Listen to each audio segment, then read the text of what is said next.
चलो बातें करना बंद स्टार्ट कर रहे हैं। हाँ ध्यान दो, कैपिटल बजटिंग शुरू कर रहे हैं।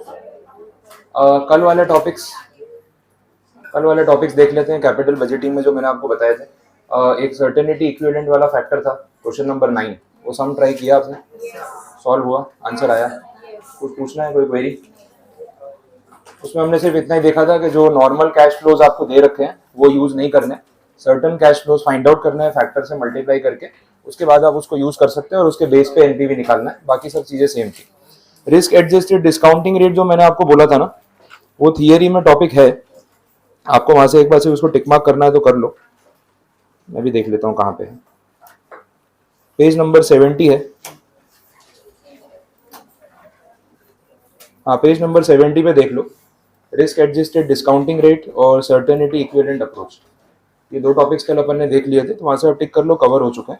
थियरी पर्पज से आपको रीड आउट करना हो तो आप साथ साथ में कंप्लीट कर सकते हो। और वो आईआरआर वाले पॉइंट का क्या हुआ? अपन ने कौन से क्वेश्चन में, 6th वाला सम था ना, वो प्रोजेक्ट वाई का कैलकुलेट किया था, एक्स वाला बाकी था, तो ट्राई कर ले। आईआरआर आया कितना % आ रहा था उसमें? एग्जैक्ट 18 आ रहा है या 17 पॉइंट? ओके, हाँ ठीक है, वो हो सकता है थोड़ा वेरिएशन। 18% अप्रोक्सीमेटली सबका आ रहा है। उसमें आईआरआर में कोई कंफ्यूजन है? किसी को कुछ कैलकुलेट करवाना है? नहीं आया? ठीक है, और किसी को? Extra percentage in the sense? हाँ, वो सब लेंदी हो गया क्योंकि ट्रायल एंड एरर ही करना पड़ेगा उसमें। आप सुन लो एक बार, देखो एनपीवी जो अपना ओरिजिनली आया था, वो एनपीवी एक पॉजिटिव अमाउंट आया, तो आपने जो परसेंटेज देखा कि 12% आपका कॉस्ट ऑफ कैपिटल है और उसके ऊपर एक एनपीवी का अमाउंट आ रहा था। अब उसी से आपको थोड़ा सा जजमेंट लेना पड़ेगा कि कितने परसेंटेज आगे जाएं तो हमें एनपीवी 0 के आसपास मिलेगा। अपना टारगेट ये है कि हमें ऐसे दो अमाउंट चाहिए एनपीवी के, एक पॉजिटिव हो एक नेगेटिव हो और बीच में 0 है। तो आपको परसेंटेज थोड़ा सा स्किप करना है तो आगे भी जा सकते हो। ऐसे नहीं कि 12 के बाद सीधा 13 से ट्राई करना है, 14 से करना है। पहले एक बार 12 के बाद 13 करके देख लो। अगर 13 पे भी बहुत ज्यादा फर्क नहीं पड़ा, मतलब 0 की तरफ हम नहीं बढ़े, अब 13 के बाद डायरेक्टली 15, 16, 17 भी ट्राई कर सकते हो, कोई प्रॉब्लम नहीं। तो उतना आपको ट्रायल एंड एरर करके ही देखना पड़ेगा, बिकॉज टेक्निकली और कोई मेथड नहीं है जिसके बेस पे आप शॉर्टकट में या डायरेक्ट परसेंटेज पे जा सको। वो नंबर्स को देख के ही अज्यूम करना पड़ेगा। अब ऐसे सब में थोड़ी मेहनत होने वाली है। दूसरी चीज ये है कि जो टॉपिक अपन ये पढ़ रहे हैं ना, कैपिटल बजटिंग वाला, एमसीक्यू पैटर्न के हिसाब से ये चीज अप्रोप्रिएट नहीं है, बिकॉज जो सम्स यहाँ पे है वो लेंथी सम्स ही होने वाले हैं। बहुत शॉर्ट सम्स पॉसिबल नहीं है टॉपिक में बनना, बट एग्जाम का पैटर्न क्योंकि एमसीक्यू है, दैट इज अ मिसमैच, इस तरीके से होना ही नहीं चाहिए था। तो बिकॉज ऑफ दैट रीजन कहीं ना कहीं हमें ये चीज के साथ एडजस्ट करके चलना है। पेपर का जो आपका पैटर्न है उसमें थियरी एमसीक्यूज काफी सारे होंगे, तो ऐसा भी नहीं है कि पूरा पेपर आपका इतना लेंथी हो जाएगा, कंप्लीट ना हो। लेकिन कुछ क्वेश्चन जो प्रैक्टिकल वाले हैं उसमें ऐसे बड़े सम्स का भी एक प्रपोर्शन रहेगा जहां आपको ये क्लियरली पता चलेगा कि 1 मार्क के क्वेश्चन के हिसाब से सम्स की लेंथ ज्यादा है, बट करना ही पड़ेगा सॉल्व, और कोई ऑप्शन नहीं। बट मेजोरिटी क्वेश्चन ऐसे नहीं होंगे, शॉर्ट क्वेश्चंस भी आने वाले हैं, बट इन बिटवीन इस चैप्टर का अगर कोई सम आएगा ना तो आपको लगेगा कि 3-4 मार्क का सम है, उतना कैलकुलेशन है, लेकिन 1 मार्क के एमसीक्यू के लिए पूछा है। तो या तो आप उसको लास्ट में सॉल्व कर लो, बाकी पहले थियरी वाले खत्म करके मेजोरिटी एमसीक्यूज आपके कवर कर लो, उसके बाद ये वाले सॉल्व करोगे तो पेपर इनकम्प्लीट होने का कोई चांस नहीं रहेगा और लास्ट में आराम से आंसर आ भी जाएगा। बट ये होने वाला है क्योंकि फॉर्मेट और कंटेंट मैच नहीं हो रहा है, तो हमें उसके साथ एडजस्ट करना है और कोई ऑप्शन नहीं। क्लियर? ठीक है, आगे बढ़ते हैं। वो आईआरआर वाला जो कैलकुलेट करना है फिर मैं अलग से बता देता हूँ। नए टॉपिक्स देख लेते हैं इसमें। एक पेज नंबर 69 पे है, risk and uncertainty, risk evaluation and sensitivity analysis. ये टॉपिक से मैं स्टार्ट कर रहा हूँ। सेंसिटिविटी एनालिसिस, पहले इसका मीनिंग समझ लेते हैं एग्जैक्टली है क्या। तो सेंसिटिविटी का मतलब क्या होता है? आपने भी सुना है कभी वर्ड? सेंसोडाइन टूथपेस्ट का ऐड देखा है ना? सेंसिटिविटी, थोड़ा सा भी ठंडा खा लिया, दांतों में ऐसे करंट लग रहा है आपको, दैट इज सेंसिटिविटी। ये उसी सेंस में है, इसलिए मैं वो एग्जांपल दे रहा हूँ आपको। सेंसिटिव होने का मतलब, अच्छा अपने किसी के नेचर के बारे में बोलते हैं, सेंसिटिव नेचर का होना मतलब किसी को थोड़ा सा कुछ बोल दिया तो बेचारा रोने बैठ जाएगा। स्कूल में नहीं होता था, टीचर ने डांट दिया, बच्चा पूरा दिन रोता ही रहा, टीचर भी डर रहे, बोले नहीं इसको कुछ नहीं बोलने का, बेचारा बहुत सेंसिटिव है, थोड़ा सा कुछ बोल दिया ना तो मानेगा ही नहीं, फिर रोने बैठ जाएगा। और कुछ जो होते हैं ना वो दूसरे प्रकार के होते हैं, बोले इनको उल्टा लटका दो, बेल्ट से मारो, डंडों से मारो, ये कल वैसे के वैसे ही मिलेंगे वापस, कोई फर्क नहीं पड़ेगा ना। डीट कैटेगरी वाले जो होते हैं ना वैसा। तो बच्चे दो कैटेगरी के होते हैं जनरली ऐसे, या तो एकदम सेंसिटिव और इमोशनल, और दूसरे होते हैं जिनको कोई फर्क नहीं पड़ता, वो वैसे के वैसे ही रहने वाले। अब यहाँ पे वो सेंसिटिविटी की बात हो रही है, बट यहाँ पे ऐसे इंसानों की बात नहीं हो रही कौन कितना सेंसिटिव है, कौन कौन रो रहा है, कौन ढीठ है, वैसी बात नहीं हो रही। यहाँ पे अपन एनपीवी और डेटा की बात कर रहे हैं। कल हमने जो भी सम्स में जैसे एनपीवी कैलकुलेट किया, तो एनपीवी कैलकुलेट करते टाइम और भी सारे फैक्टर्स थे जिनको हमने कंसिडर किया था, जैसे इनिशियल इन्वेस्टमेंट था, डिस्काउंटिंग रेट था, प्रोजेक्ट की लाइफ थी, कैश फ्लोज थे, ये सब चीज़ें थी। अगर इन चीज़ों में थोड़ा बहुत भी वेरिएशन आता है तो उसका इफेक्ट एनपीवी पे कितना पड़ता है वो हमें देखना है। तो हम यहाँ पे ये कैलकुलेट करेंगे कि what is the sensitivity of NPV with respect to other factors. बाकी फैक्टर्स में अगर आप थोड़ा सा चेंज कर दो तो एनपीवी पे उसका कितना इम्पैक्ट पड़ता है, उसमें कितने परसेंटेज चेंज आ जाता है, उससे पता चलेगा कि एनपीवी कितना सेंसिटिव है और कितना नहीं। अगर मान लो कोई और फैक्टर में आप थोड़ा सा चेंज करते हो 1% 2%, और एनपीवी में 20-25% का फर्क पड़ जाए ओल्ड और न्यू में, तो आप क्या बोलोगे? Highly sensitive. और अगर यही बहुत कम डिफरेंस आ रहा है तो बोलेंगे कि ज़्यादा सेंसिटिव नहीं है, इट इज़ ओके। या तो पैरेलल होगा कि जितना परसेंट चेंज आप फैक्टर में कर रहे हो उतना ही परसेंट चेंज एनपीवी में आ रहा है, या फिर उससे कम चेंज आ रहा है या ज़्यादा आ रहा है। अगर ज़्यादा आ रहा है तो हाईली सेंसिटिव, कम आ रहा है तो लो सेंसिटिविटी, और अगर सिमिलर है तो पैरेलल बेस पे चल रहा है, एवरेज लेवल पे चल रहा है। तो ये सेंसिटिविटी एनालिसिस में हम जब कैलकुलेशन करेंगे तो वहाँ पे ना एनपीवी कितना सेंसिटिव है टूवर्ड्स अदर फैक्टर्स, उसके ऊपर बात होने वाली है। देखो, तो कंसेप्ट आपको मैंने बता दिया कि एग्जैक्टली है क्या। इस पर एक सम दे रखा है, मैं एक बार उसका डेटा देख लेता हूँ कि अभी वो सॉल्व हो पाएगा और एक टॉपिक उसके पहले समझाना है। अगर पॉसिबल है तो अभी पहले ही सॉल्व कर लेते हैं।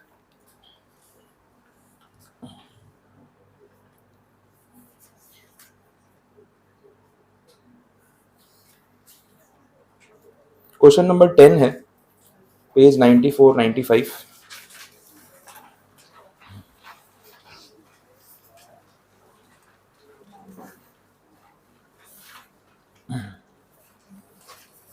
ठीक है, क्वेश्चन बन जाएगा, अभी सॉल्व कर लेते हैं, और कोई पॉइंट इसमें समझाने की जरूरत नहीं है इसके लिए।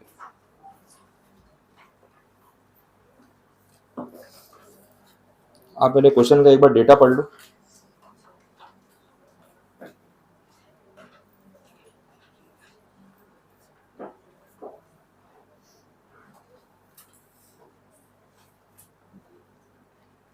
देखो, नॉर्मल सा सम दे रखा है, इनिशियल प्रोजेक्ट का कॉस्ट आपको दे रखा है 1,20,000 रुपये। जो एनुअल कैश इनफ्लो है, एनुअल कैश इनफ्लो एन्यूटी वाला हो गया CFAT, that is 45,000 rupees per annum. Project की लाइफ 4 साल की है। कॉस्ट ऑफ कैपिटल आपको 10% दे रखा है। अब बोला है कि ये जो 3 फैक्टर्स हैं, initial cost, annual cash inflow, project life, ये 3 फैक्टर्स हैं, कॉस्ट ऑफ कैपिटल है, इन सब की तरफ अपना जो प्रोजेक्ट है वो कितना सेंसिटिव है। तो आगे के पॉइंट शुरू करने से पहले हमें एक एनपीवी पहले कैलकुलेट करना पड़ेगा, जो आपको ऑलरेडी आता है। तो आप स्टार्ट करो, इसमें एनपीवी कितना आएगा मुझे निकाल के बता दो, फिर वो फैक्टर्स में चेंजेस करके उसका इफेक्ट अपने देख लेते हैं।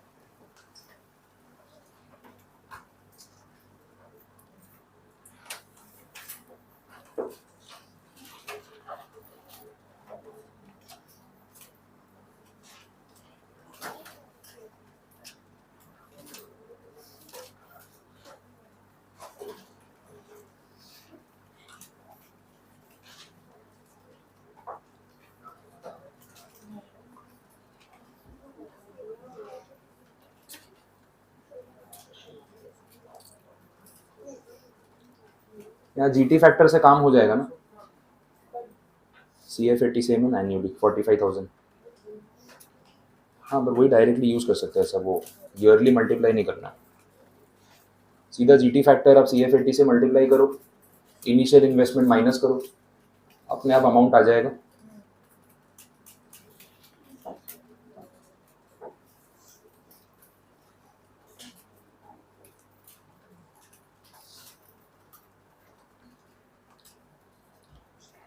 बोलो, आया एनपीवी का अमाउंट कितना आ रहा है? 22,605।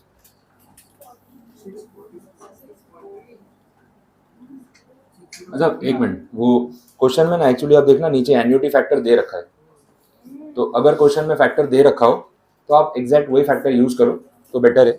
अगर आप खुद से फाइंड करोगे ना तो उसमें थोड़ा बहुत वेरिएशन आएगा, नो डाउट, वो वेरिएशन से कोई प्रॉब्लम नहीं है, लेकिन अगर फैक्टर वही दिया है तो फिर वही यूज कर लो ना, ताकि सेम आंसर आ जाए।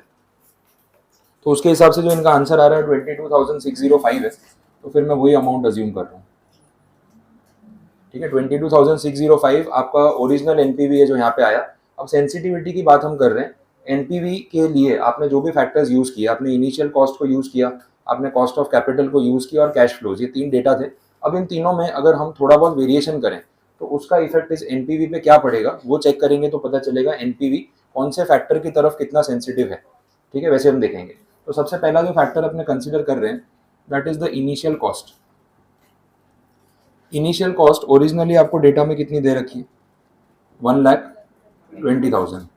अब हम इसको ना जो चेंज करेंगे वो एडवर्स साइड पे चेंज करेंगे। मतलब इनिशियल कॉस्ट को अगर मैं बढ़ाऊं तो दैट इज एडवर्स, या फिर मैं उसको कम करूं तो वो एडवर्स इफेक्ट है। एडवर्स क्या है? नेगेटिव क्या है? कम करूंगा तो बुरी बात है या अच्छी बात है? अगर आपका इनिशियल कॉस्ट कम हो गया तो फायदे की बात है ना।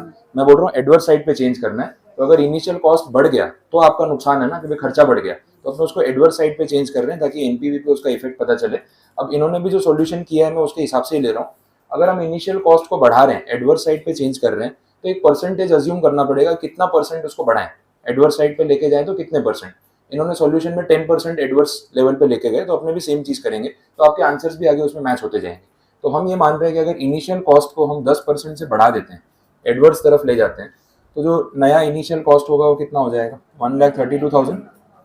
This is the new initial cost जो अभी हमें कंसिडर करना है। अब पॉइंट ये है कि अगर इनिशियल कॉस्ट 120 के बदले 132 हो गया तो एनपीवी पे इसका क्या इफेक्ट पड़ेगा वो जानना है।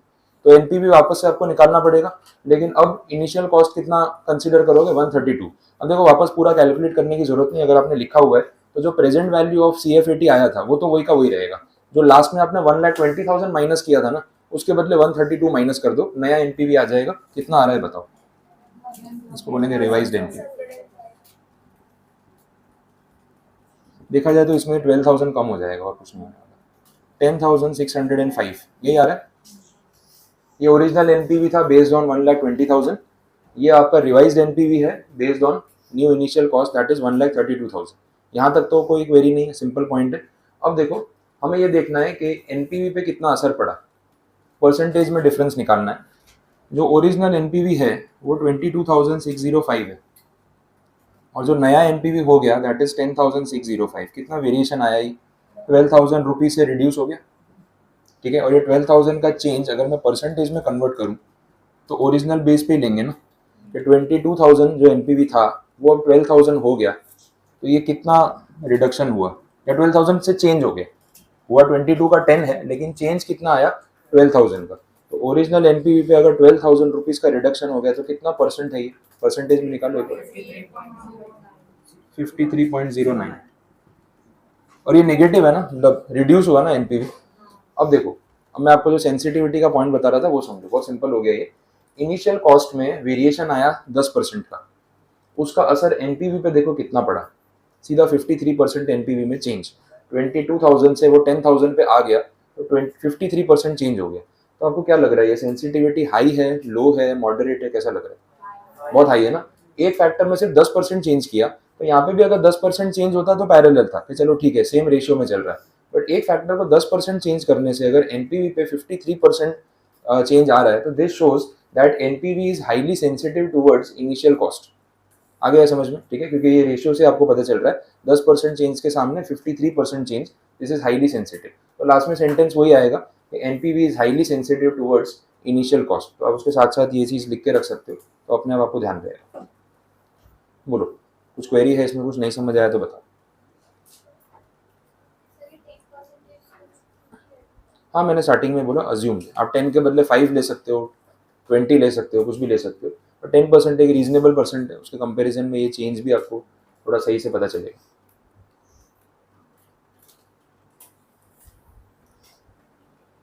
तो ये एक फैक्टर से हमने कंपेयर करके एनपीवी की सेंसिटिविटी फाइंड आउट कर ली, इसको नोट कर लो। तो दूसरे फैक्टर पे चलते हैं।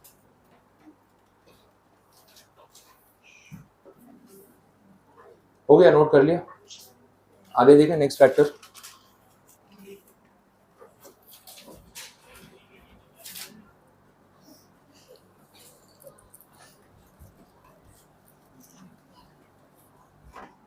देखो अब ध्यान देना, अगला जो फैक्टर हम ले रहे हैं वो CFAT वाला अज्यूम कर लेते हैं कि CFAT की तरफ एनपीवी कितना सेंसिटिव है वो देख लेते हैं।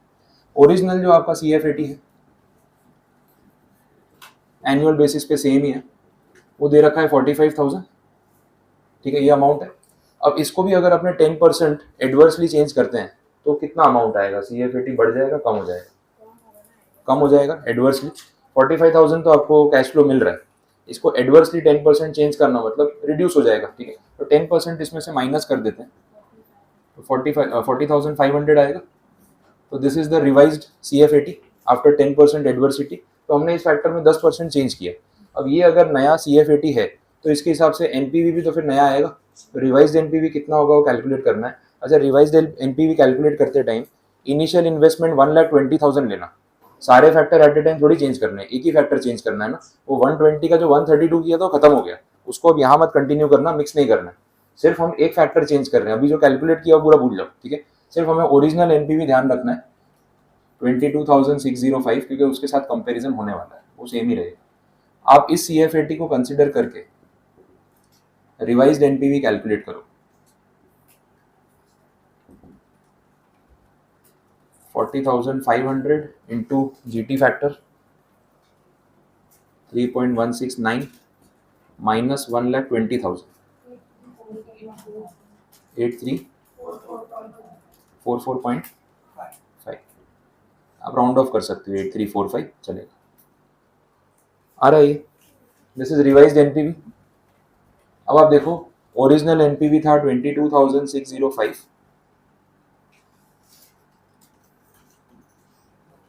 और नया NPV है 8345। कितना वेरिएशन आ गया, ये डिफरेंस 14,260 और कितने पे 22,605 पे। इसको परसेंटेज में कन्वर्ट करो कितना होगा, 63.08। This is the change in NPV। Original NPV जो था वहाँ से जो नया NPV बना, जो चेंज आया वो आपके सामने। अब देख लो, ये तो और हाईली सेंसिटिव हो गया ना। 10% CFAT में चेंज किया, NPV पे उसका असर पड़ा सीधा 63%, तो हाईली सेंसिटिव, ठीक है, क्लियर है। तो ये है आपका इफेक्ट सेंसिटिविटी एनालिसिस का सेकंड फैक्टर को लेके। अब इसके बाद तीसरा फैक्टर बचा है कॉस्ट ऑफ कैपिटल, तो उस पर भी अप्लाई करके देखेंगे। ये नोट कर लो फिर देखते हैं। चलो हो गया, नोट कर लिया।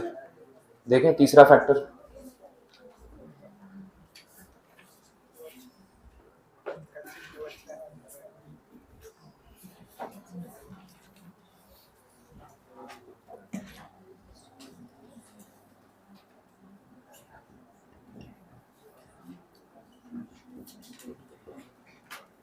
चलो देख लो। Cost of capital discounting rate वाले फैक्टर बचा है। ओरिजिनल रेट आपको क्वेश्चन में 10% दे रखा है, इसके बेस पे आपने NPV ऑलरेडी काउंट किया है। अब इसमें अगर हम वही 10% का चेंज करें एडवर्सली, तो कॉस्ट ऑफ कैपिटल कितना हो जाएगा? 10% adverse change cost of capital में, बढ़ा दूँ कम कर दूँ क्या करूँ? बढ़ा ही देंगे, कॉस्ट ऑफ कैपिटल बढ़ रहा है तो खर्चा बढ़ गया ना।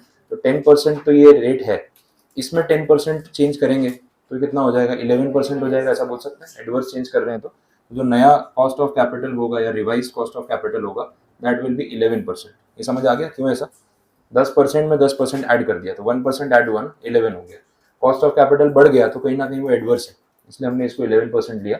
अब इसके हिसाब से रिवाइज्ड NPV निकालना पड़ेगा। बाकी सब डेटा सेम ओरिजिनल क्वेश्चन वाले ही लेना। 45,000 का CFAT इंटू आपको रेट दे रखा है, वो GT फैक्टर दे रखा है 3.109 माइनस 1,20,000, रिवाइज्ड NPV आ जाएगा 19,905 आ रहा है। This is revised NPV। Change निकाल ले, चेंज इन NPV कितना होगा? 22,605 माइनस 19,905, 2,700। ये नया, ये चेंज हो गया,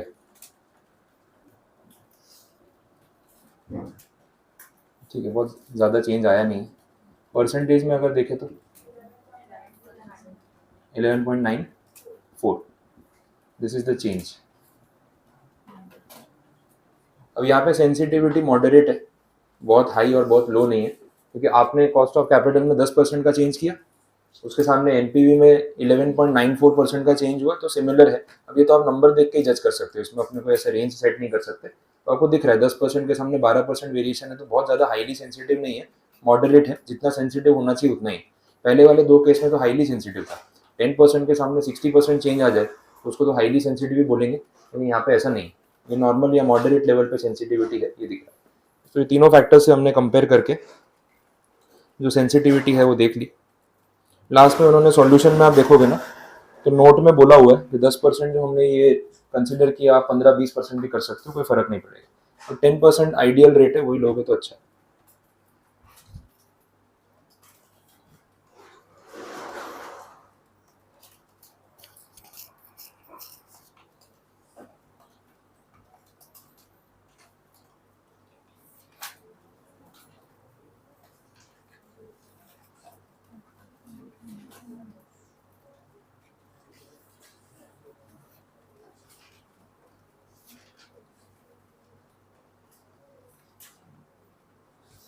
ठीक है, आगे देखें, नोट कर लिए। चलो नेक्स्ट टॉपिक पे चल रहे हैं।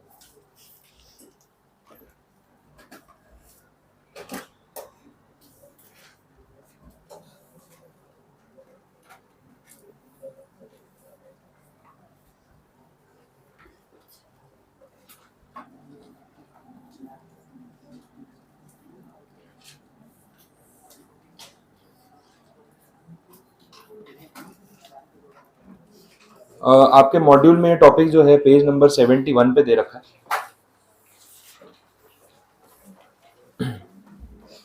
एक सम वहां पे दे रखा है, वही सॉल्व करेंगे, उसके थ्रू प्रेजेंटेशन भी पता चल जाएगा। पहले बेसिक मीनिंग डिस्कस कर लेते हैं, डिसीजन ट्री है क्या। ये नाम से आपको दिख रहा है कुछ ट्री की बात हो रही है, डिसीजन लेने के लिए कुछ ट्री बनाना पड़ेगा, ऐसा कुछ बोल रहे हैं।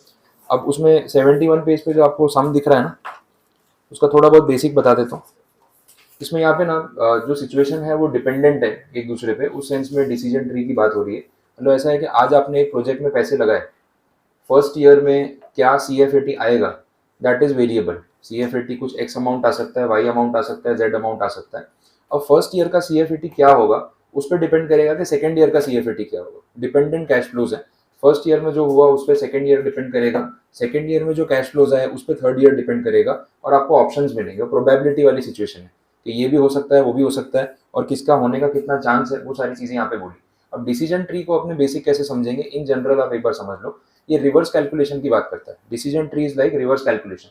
और रिवर्स कैलकुलेशन में आपके लिए लेवल पे एक बेसिक एग्जांपल अगर मैं दूं, तो एक सिचुएशन होती है जो आप रोज कहीं ना कहीं ऐसा एनालिसिस करते हो, और वो डिसीजन ट्री वाला ही कंसेप्ट है।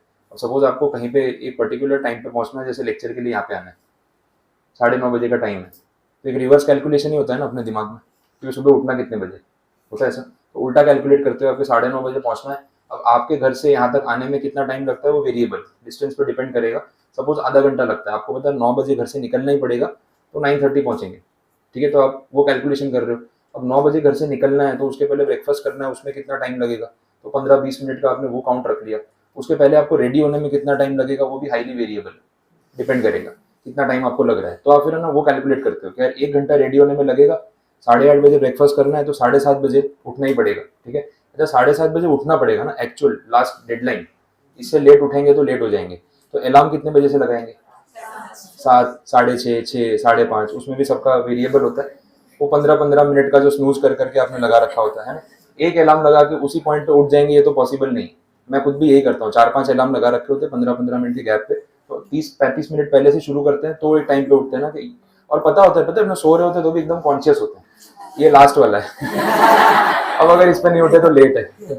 उसके पहले वाले बज रहे हैं ना, उसकी कोई वैल्यू ही नहीं है। बोले तू तो सिर्फ रिमाइंडर के लिए है कि उठना है, जो बाद में अलार्म बजेगा उस पर उठना है। तो अपने ने पहले डिसाइड कर रखा होता है कि भाई 7:30, 7:45, 8, 8:15 वाला डेडलाइन है, ये रेड फ्लैग है, अगर यहाँ नहीं उठे ना तो फिर लेट पहुंचेंगे, वो होता है। और ये सब से भी काम ना चले तो फिर घर वाले गालियां देंगे, तब तो उठ ही जाएंगे, उससे अल्टीमेट कुछ नहीं है। तो कहीं ना कहीं आपने ना पूरा रिवर्स कैलकुलेशन किया कि इतने बजे का अलार्म लगा के उठने की कोशिश करना शुरू करेंगे तो इतने बजे तक उठ जाएंगे, फिर रेडी होंगे, ब्रेकफास्ट करेंगे, फिर ट्रैवल करके आएंगे तो 9:30 पहुंच जाएंगे। तो ये रिवर्स कैलकुलेशन ही आप कर रहे हो।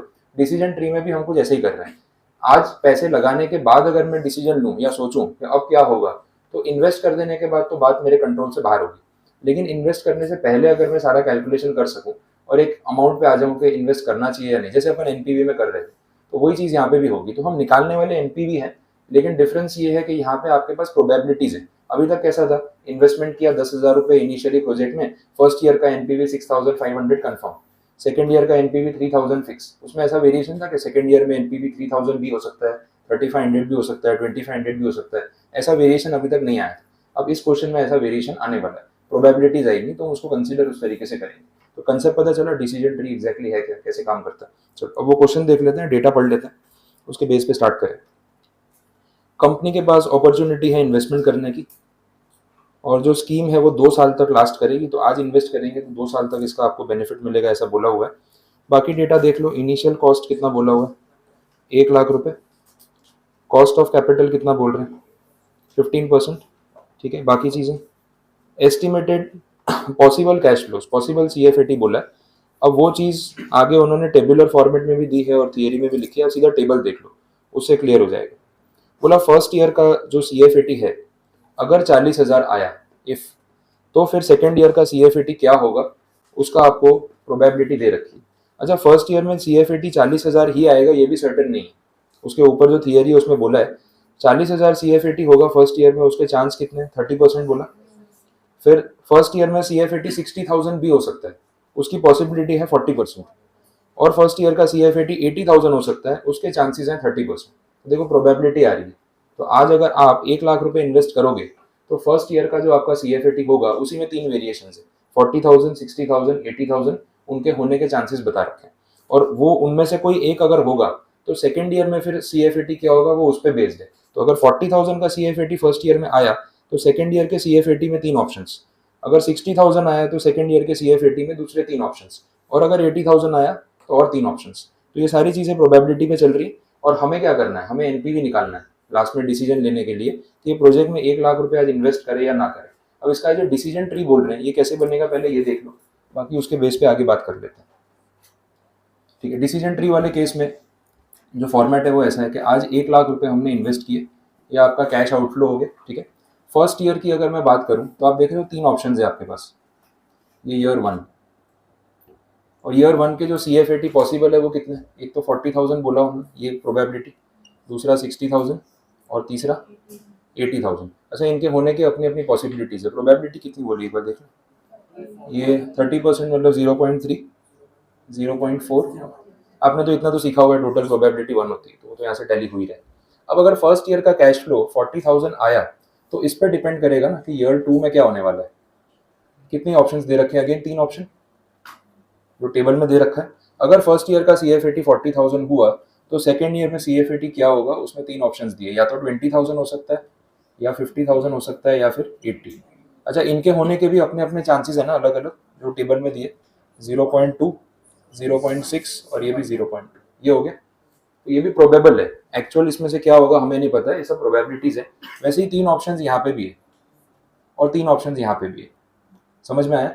दिस इज, ये जो प्रेजेंटेशन है this is decision tree. Tree वैसे मतलब गिर चुका है, वैसा शुरू यहाँ से हो रहा है ऐसे जा रहा है, ट्री ऐसे होना चाहिए था, डायरेक्शन अलग है उसका, लेकिन इस फ्लो में बना रहे हैं left hand side to right hand side, इस ऑर्डर में आपको बनाना है। और डिसीजन ट्री को प्रेजेंट ऐसे किया जाता है। तो ये एक बार आप ऐसे ड्रॉ कर लो, फिर आगे टेबुलर प्रेजेंटेशन जो करना है वो हमें देख लेते हैं। अमाउंट्स अगर आप सारे नहीं भी लिखोगे एक बार तो चलेगा। ये ईयर 0 है,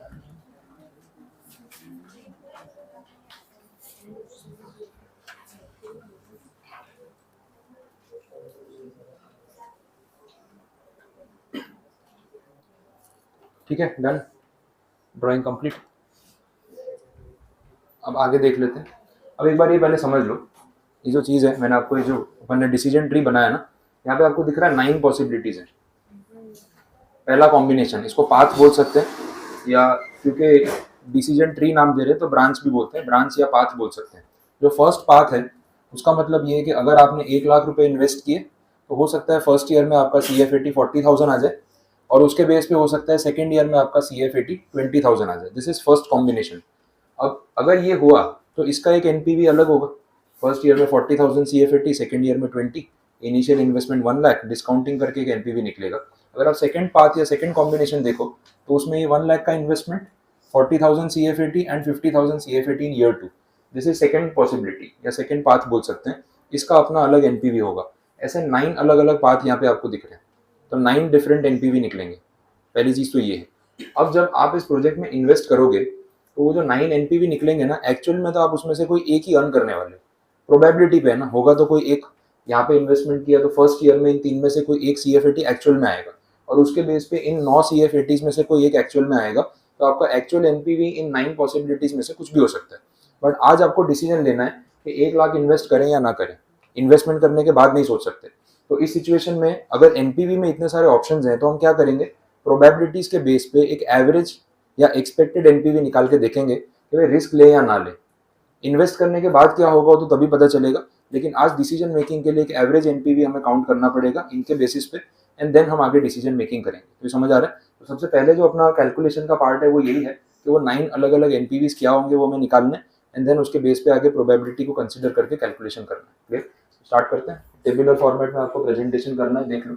कॉलम्स क्या बनेंगे वो ध्यान होना चाहिए।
देखो इस तरीके से कॉलम्स बनेंगे। Path number, initial investment, present value of CF18 in year 1, तो उसको CF81 नाम दे दिया। वैसे ही CF82 और प्रेजेंट वैल्यू मतलब डिस्काउंट करके लिख देंगे अपने, और एनपीवी का फाइनल अमाउंट जो इसके बेस पे निकलेगा वो। डिस्काउंटिंग रेट 15% दिया है ना, तो उस बेस पे आपको कैलकुलेशन स्टार्ट करना पड़ेगा। पहले टेबल या कॉलम्स बना लो, फिर शुरू करते हैं। अमाउंट आप मुझे लिखवाते जाना, एनपीवी देख लेते हैं कितने आ रहे हैं। सोचो ये क्वेश्चन एमसीक्यू में कैसे आएगा, ये पहले सोचना चाहिए था इनको, ऐसा पैटर्न रखने से पहले। ये टॉपिक्स आइडियली है ही नहीं एमसीक्यू पेपर के लिए। ठीक है, अभी नया सिलेबस आने ही वाला है, उसमें जा रहा है एमसीक्यू वाला पेपर, आपके कोई काम का नहीं है।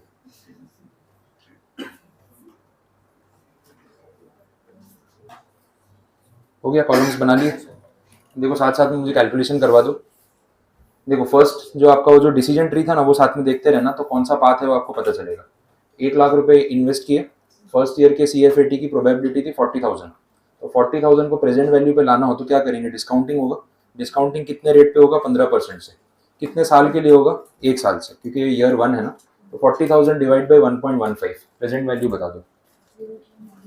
नहीं फैक्टर नहीं, पूरी वैल्यू बता दो। जो फैक्टर आपने निकाला डायरेक्टली कर लो, 40,000 डिवाइड बाई 1.15, 782, ये अमाउंट आ रहा है। ये फर्स्ट पाथ जो आपका डिसीजन ट्री में आप देख रहे हो साथ में 40,000, ये उसकी प्रेजेंट वैल्यू है। और उसके बाद अगर 40,000 आपने अर्न किया फर्स्ट ईयर में, तो सेकेंड ईयर में कितना अमाउंट आने की प्रोबेबिलिटी थी, वो पाथ 1 पे देखो ना, सेकेंड ईयर का CF80 क्या दिख रहा था, 20,000। आपने जो ड्रॉ किया ना डिसीजन ट्री, उसमें देखो तो आपको इजीली मिल जाएगा, है ना। फर्स्ट पाथ पे सेकेंड ईयर का CF80 प्रोबेबल है कि 20,000 आएगा, उस 20,000 की मुझे प्रेजेंट वैल्यू चाहिए। तो कितने साल से डिस्काउंटिंग करेंगे, 2 साल से। वो ईयर 2 का CF80 है ना, तो आज की वैल्यू पे लाने के लिए 2 साल से डिस्काउंटिंग करना पड़ेगा at the rate 15%। 1 divide by 15, 2 bar equal two into 20,000, 15,000, 123, ये आ रहा है सबका आया। 2 साल से डिस्काउंटिंग किया ना। अब देखो ये दोनों प्रेजेंट वैल्यू आ चुके CF80 के। एनपीवी निकालना हो तो क्या करना है, इन दोनों को ऐड करना है और इनिशियल इन्वेस्टमेंट माइनस करना है। वही अपना formula, present value of cash inflow minus initial cash outflow. NPV बता दो।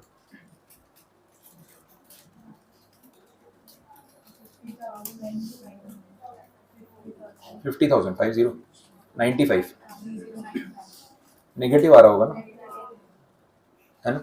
ये पॉजिटिव इनफ्लो -1 लाख, नेगेटिव 50,000 आएगा। लॉस है ना, तो नुकसान है ना यहाँ तो। देखो इस सिचुएशन में अगर ये पाथ को हम देखें तो एनपीवी नेगेटिव है, मतलब इन्वेस्ट नहीं करना चाहिए इस पाथ के हिसाब से, तो पता चल रहा है।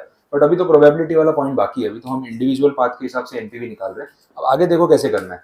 सेकंड पाथ आप देख लेना डिसीजन ट्री में, initial investment 1 lakh, first year का CFAT तो 40,000 ही रहेगा ना, क्योंकि उसी पाथ पे हम चल रहे हैं, तो प्रेजेंट वैल्यू भी तो सेम आएगी, तो ये वापस गिनने की जरूरत नहीं है।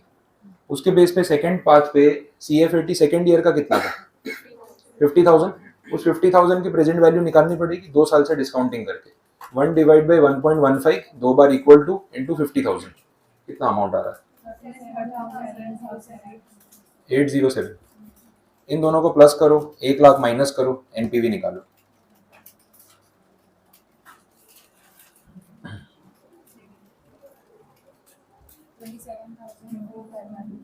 4121, चलेगा कोई नहीं, 1-2 रुपए इधर उधर भी तो ठीक। नेगेटिव आ रहा है ना अभी भी, पर ये बात पे देखो वो एनपीवी का अमाउंट नेगेटिव में कम हो गया, बिकॉज यहाँ CFAT 20 का 50 हो गया, वो नंबर्स पे है। थर्ड पाथ पे देखें, इनिशियल इन्वेस्टमेंट सेम, ये भी तो सेम रहेगा, थर्ड पाथ पे भी तो 40,000 ही था। सेकंड ईयर का CFAT कितना था, 80,000, वो 80,000 को प्रेजेंट वैल्यू पे लाओ 2 साल से डिस्काउंटिंग करके,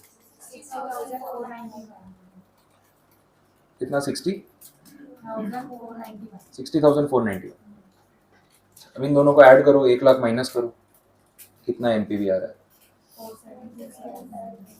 नेगेटिव। ठीक, ये 3 पाथ हो गए, बाकी के भी कंप्लीट करने ही पड़ेंगे। फोर्थ वाले में भी इनिशियल इन्वेस्टमेंट सेम 1 लाख, अब ये भी चेंज होगा यहाँ पे, क्योंकि वो 40,000 वाला ब्रांच खत्म हो गया ना, अब 60,000 है फर्स्ट ईयर का CFAT, तो उसको 1 साल से डिस्काउंटिंग करो, 60,000 डिवाइड बाई 1.15 कितना आ रहा है,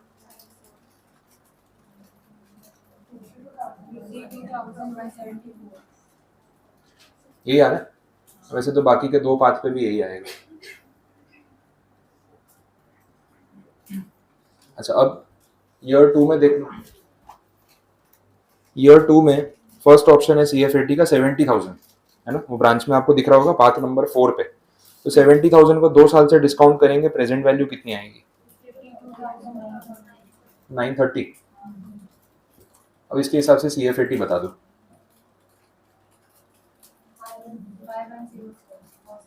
पॉजिटिव। ठीक, सेकंड मतलब फिफ्थ पार्ट देख लेते हैं, उसमें आपको सिर्फ CFAT सेकंड ईयर वाला ही डिस्काउंट करना, जो कितना है 80,000 है, 80,000 को 2 साल से डिस्काउंट करो, ये वाला है ना 60,491।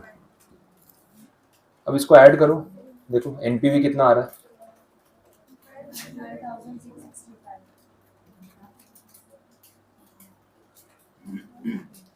नेक्स्ट सिक्स्थ पाथ पे 90,000 को डिस्काउंटिंग करना है 2 साल से, 68,052। ये दोनों ऐड करो, 1 लाख माइनस करो, एनपीवी बताओ,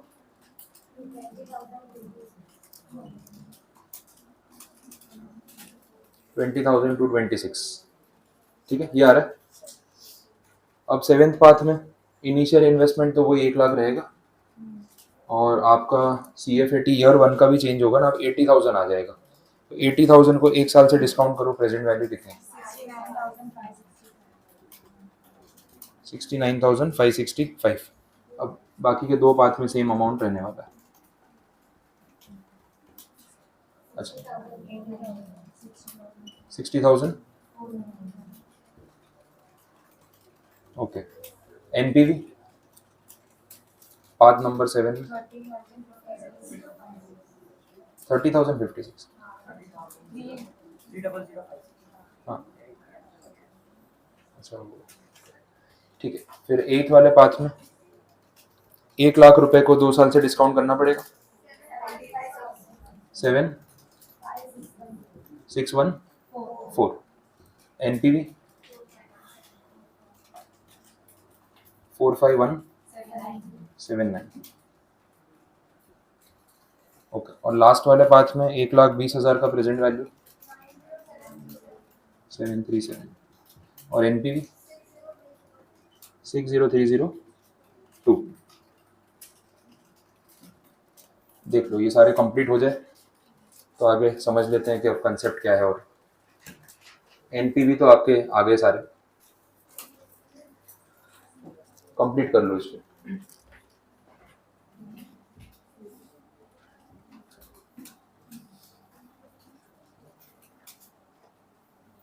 एक बार देखना ना उसमें फ्रेम में आ रहा है, बाहर जा रहा है, आ रहा है ना।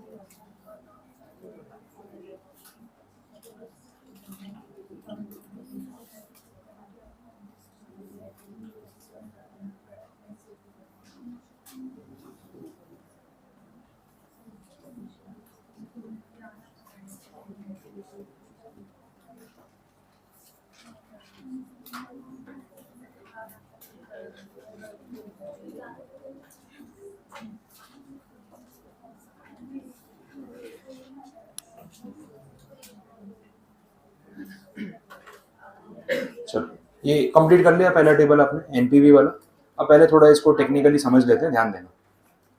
ये जितने भी आपके एनपीवी आए हैं इसमें से ऐसा भी क्वेश्चन आता है कितनी बार, which is the worst outcome which is the best outcome. इसमें भले नहीं बोला होगा लेकिन आता है इस क्वेश्चन में। आपको यहाँ पे क्या दिख रहा है, वर्स्ट आउटकम कौन सा है?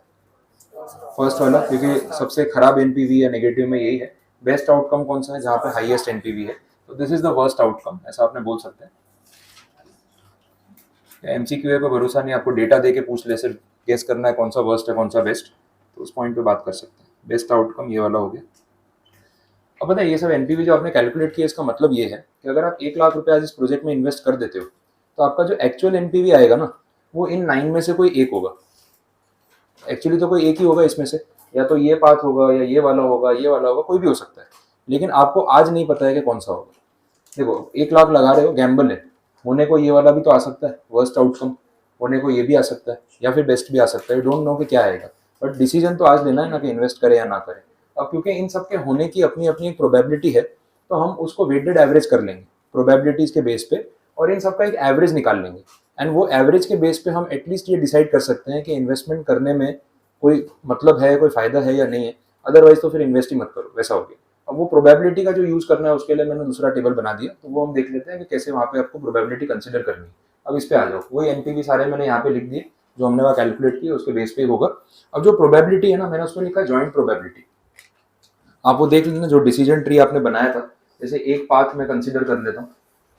ये तो पूरा नोट कर लिया है ना आपने, किसी का बाकी नहीं ना। यहाँ से थोड़ा सा हटा देते हैं इसको, डिसीजन ट्री की जरूरत पड़ेगी।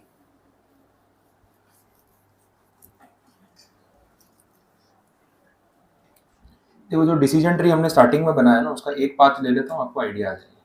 फर्स्ट वाला जो था 40,000 और फिर 20,000, ये था। इसकी प्रोबेबिलिटी कितनी थी, 0.3, और इसकी प्रोबेबिलिटी कितनी थी, नहीं ये वाली, ये तो 0.3 है और ये 0.2। 30% chance that CFAT will be 40,000 in year 1, ये 0.3 थी ना पहली वाली, और फिर उसके बाद ये होगा, इसकी प्रोबेबिलिटी 0.2 थी। फर्स्ट पाथ पे आप देख लो ये लिखा होगा। अब देखो 40,000 रुपये अगर फर्स्ट ईयर में CFAT आया तो जाके 20,000 आएगा ना, मतलब this amount is dependent on CFAT of year 1, ऐसा हम बोल सकते हैं। तो इस सिचुएशन में इसके होने की प्रोबेबिलिटी या ये पूरे पाथ की आने की प्रोबेबिलिटी कितनी है वो हमें जानना है। तो क्योंकि ये इसके ऊपर डिपेंडेंट है तो इसकी खुद की प्रोबेबिलिटी 30% है खाली। तो आप ऐसा समझो 100 चांसेस में से सिर्फ 30% चांसेस हैं कि ये वाला अमाउंट आएगा, और उन 30% चांसेस में से 20% चांस है कि ये वाला CFAT आएगा। समझ आया? तो अगर 100 टाइम्स आप इन्वेस्टमेंट करोगे ना तो 30 टाइम्स ये वाला अमाउंट आएगा, और इन 30 टाइम्स में से 20% ये वाला अमाउंट आएगा, तो वो कितना हो गया, 6 हो गया। समझ आ रहा है? तो 100 चांसेस में से 6 चांसेस हैं या 6% चांस है कि आपका ये वाला पाथ आएगा। तो this is called joint probability, because this event is dependent on this event. और आपने प्रोबेबिलिटी में पढ़ा होगा ना, डिपेंडेंट इवेंट्स में मल्टीप्लिकेशन होता है, एंड होता है तो मल्टीप्लाई करते हैं, और होता है तो प्लस करते हैं, वो वाला पॉइंट है। यहाँ पे एंड वाली कंडीशन है, ये भी जरूरी है और ये भी जरूरी है। तो इसकी प्रोबेबिलिटी है 100 में से 30, और उस 30 में से 20%, तो एक्चुअली में इसके होने के चांसेस कितने हैं, 6%। तो जॉइंट प्रोबेबिलिटी मैंने इसीलिए लिखा। तो फर्स्ट वाला जो पॉइंट है, जैसे आपने कैलकुलेट किया तो 0.3 इंटू 0.2, दिस इज 0.06। ये क्यों इंटू किया आप समझ आ गया, क्योंकि डिपेंडेंसी है। वैसे ही बाकी की जॉइंट प्रोबेबिलिटीज भी हमें कंप्लीट करनी पड़ेंगी। अब जैसे पाथ नंबर 2 है तो 0.3 तो रहने ही वाला है, उसके बाद है 0.6, ये आएगा 0.18। आ रहा है समझ में? ठीक, नेक्स्ट अगेन 0.06, आप खुद भी कैलकुलेट करके साथ साथ में कंप्लीट कर लो। अब जब फोर्थ पाथ पे जाएंगे ना तो वो 40,000 के बदले 60,000 हो गया, जिसकी होने की प्रोबेबिलिटी 40% थी। तो 0.4 इंटू 0.3 0.12, ये 0.16, अगेन 0.12। आप भी टैली कर लेना आपका खुद का आंसर आ रहा है कि नहीं। 80,000 वाला CFAT ईयर 1 का 30% प्रोबेबिलिटी, तो 0.03, 0.24, 0.03। देखो ये प्रोबेबिलिटीज आनी चाहिए, आपकी आ रही, आप खुद भी वो डिसीजन ट्री में देख देख के मल्टीप्लाई करो कि आपको समझ आ रहा है कि नहीं। टोटल कितना होना चाहिए? टोटल प्रोबेबिलिटी इज ऑलवेज 1, तो वहाँ से टैली हो जाएगा। अगर गलत गिना होगा कहीं तो 1 नहीं आएगा, वैसे भी टैली हो जाएगा। तो टोटल करके देख लो लास्ट में, हो रहा है ना? 6 और 18 24 30 42 58 70 और ये 30 हो गया, 1 पूरा हो गया।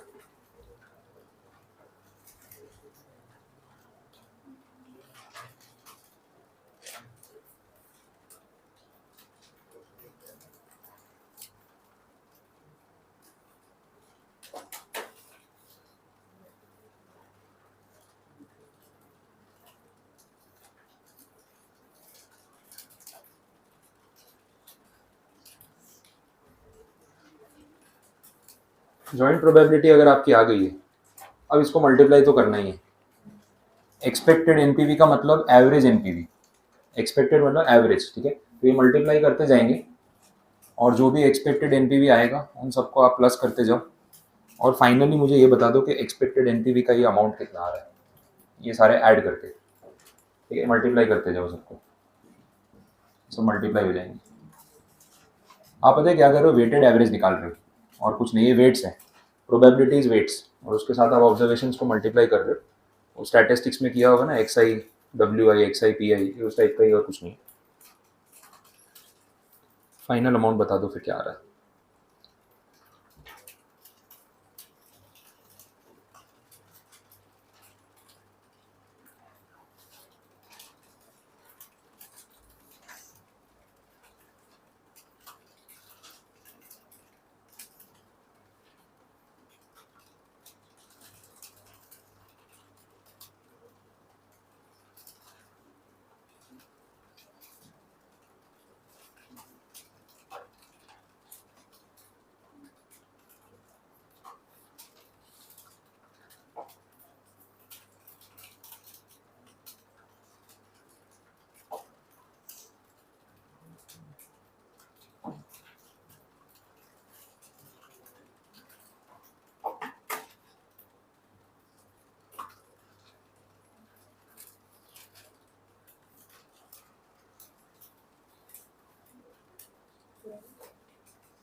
कितना?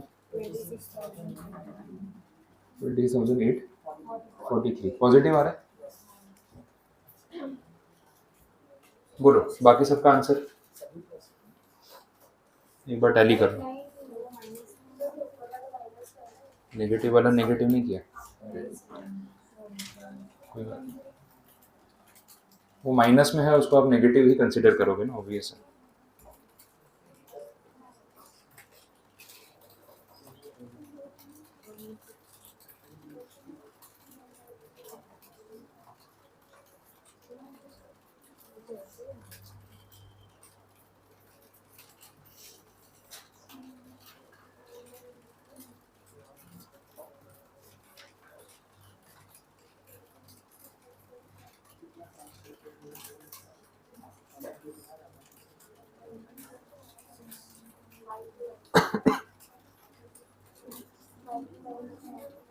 फाइव टू 9 1, नहीं ये आंसर भी गलत है। ओके 10,396.4 ये चलेगा, क्योंकि उनका आंसर भी 10,411 ही है, तो ये नियरेस्ट है अभी तक।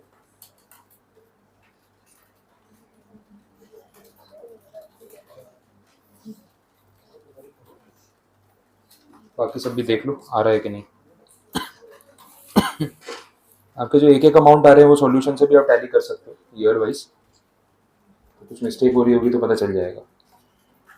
फर्स्ट ईयर का जैसे माइनस, या फर्स्ट पाथ का -3005 है हमका, ऐसे करके सारे अमाउंट्स इंडिविजुअली भी दे रखे हैं।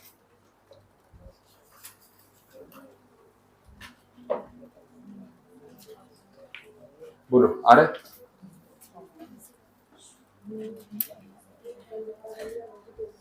ठीक है, एक बार इसके बेसिस पे डिसीजन मेकिंग कर लेते हैं, फिर वाले आप उसको कंप्लीट कर लेना। ये जो अमाउंट आया ना एक्सपेक्टेड एनपीवी पॉजिटिव, अगेन ये एक्चुअल एनपीवी नहीं है, वो मैं आपको वापस बता रहा हूँ। आप जब इन्वेस्टमेंट करोगे तो आपका एनपीवी इन 9 में से कोई एक आने वाला है। ये ना सिर्फ डिसीजन मेकिंग के लिए अपने यूज कर रहे हैं। This is your average NPV, expected NPV. अगर ये पॉजिटिव आ रहा है तो आप रिस्क ले सकते हो इन्वेस्टमेंट करने का। एटलीस्ट एक फैक्टर आपको सपोर्ट कर रहा है या मोटिवेट कर रहा है कि इन्वेस्टमेंट करने का रिस्क ले सकते हो। फिर भी पूरी पॉसिबिलिटी है कि आप इन्वेस्ट करोगे अगर इसको देख के, तो आपका एनपीवी एक्चुअल में ये वाला भी आ सकता है। अभी भी ये रिस्क तो रहने वाला है यहाँ पे। क्यों? क्योंकि 100 में से 6 चांसेस हैं कि आपका एनपीवी वो आ जाए, लेकिन आप देख रहे हो कि इसके चांसेस सिर्फ 6 टाइम्स है ना 100 में से। अब इसके देखो 24 टाइम्स, तो वेट ज़्यादा अलॉट हो रहा है ना इसको। तो क्योंकि पॉजिटिव एनपीवीज को ज़्यादा वेट अलॉट हो रहा है, एक्सपेक्टेड एनपीवी ज़्यादा आ रहा है, पॉजिटिव आ रहा है। तो this is only for reference और for decision making, this is not the actual NPV. Investment करने पे इनमें से कोई भी आएगा, रिस्क आपको लेना है। ये नंबर सिर्फ आपको एक प्लस पॉइंट दे रहा है कि आप रिस्क ले सकते हो। अगर ये नेगेटिव आता तो डेफिनेट है कि भाई रिस्क लेने का मतलब ही नहीं है कोई, क्योंकि जब एवरेज ही माइनस में आ रहा है तो फिर हायर प्रोबेबिलिटी फिर इस तरफ हो जाएगी, तो मत इन्वेस्ट करो। बट पॉजिटिव आ रहा है इसका मतलब कहीं ना कहीं आप चांस ले सकते हो, बट अभी भी आप चांस ले रहे हो। 100% गारंटी नहीं देता ये नंबर कि आपका एनपीवी पॉजिटिव आएगा, नुकसान नहीं होगा, क्योंकि 100 में से 6 चांस इसके भी और 18 चांस इसके भी और 6 चांस इसके भी, तो इनमें से भी तो एक चांस आ सकता है जब आप इन्वेस्टमेंट करने का ट्राई करोगे, तो रिस्क तो फिर भी रहेगा। बट इसके बेस पे आपको अगर आंसर देना हो कि एक्सपेक्टेड एनपीवी पॉजिटिव आया तो इन्वेस्टमेंट करने का रिस्क ले या ना ले, तो आंसर इज येस, आप रिस्क ले सकते हो क्योंकि ये फेवरेबल है। आया समझ में? और ये नेगेटिव आया तो गारंटीड कि रिस्क मत लो, इन्वेस्टमेंट करो ही मत, कोई ऑप्शन नहीं है, इस प्रोजेक्ट से आपको दूर ही रहना है। समझ आ गया? बस ये फाइनल कंक्लूजन था और इसके बेस पे डिसीजन मेकिंग आपको करना है। तो ये एक बार आप नोट कर लेना, एक स्टेटमेंट फॉर्म में लिख लेना, because expected NPV is positive,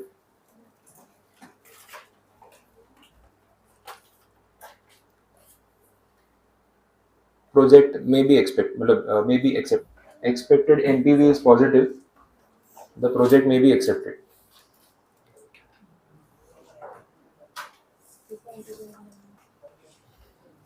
ठीक है, डन। तो इसके साथ आपका डिसीजन ट्री एनालिसिस पूरा कंप्लीट, ये फाइनल आंसर था और अपना डिसीजन आ चुका है। ये टॉपिक भी यहाँ पे कंप्लीट है। बस आज के लिए इतना रखते हैं, बाकी फिर मेथड्स जो है कल कंटिन्यू करेंगे। और जो आपकी रेफरेंस बुक है ना, सुन लो एक बार, रेफरेंस बुक में आपके जो एमसीक्यूज दे रखे हैं उसमें से ना मैं इस चैप्टर के लिए सारे एमसीक्यू सॉल्व नहीं करवाता हूँ, क्योंकि जो प्रैक्टिकल वाले पीछे एमसीक्यू है ना वो ऐसे समझ है। अगेन मैंने आपको बोला 1 मार्क के लिए इतने बड़े क्वेश्चन आप इतने प्रैक्टिस करते रहोगे, सेंस नहीं है। मेरा सजेशन ये है कि जो मैंने आपको ये समझ करवाया ना, आप मेथड को एक बार समझने के लिए वापस से ये प्रैक्टिस कर लो। आपको एक आइडियल एग्जाम्पल पता होना चाहिए कि हर टाइप के सम को कैसे सॉल्व करना है, मोर देन इनफ। बाकी उसमें बड़े वाले सम्स नहीं करना है। मैं आपको सर को बोल के ना एक पूरी लिस्ट उसकी मैसेज करवा दूंगा कि कौन कौन से एमसीक्यू आपको सॉल्व करने हैं, कौन से नहीं करने। थियरी वाले अपने सारे कर लेंगे, प्रैक्टिकल में मैंने मेजोरिटी कट डाउन कर दी, तो वो आपको सॉल्व नहीं करना। तो आज मैसेज करवा दूंगा और साइड बाय साइड सॉल्व करना स्टार्ट कर सकते हो अपने हिसाब से। फिर बाद में अपने उसका एक डाउट सॉल्विंग सेशन करके जो भी आपको नहीं समझ आए वो डिस्कस कर लेंगे।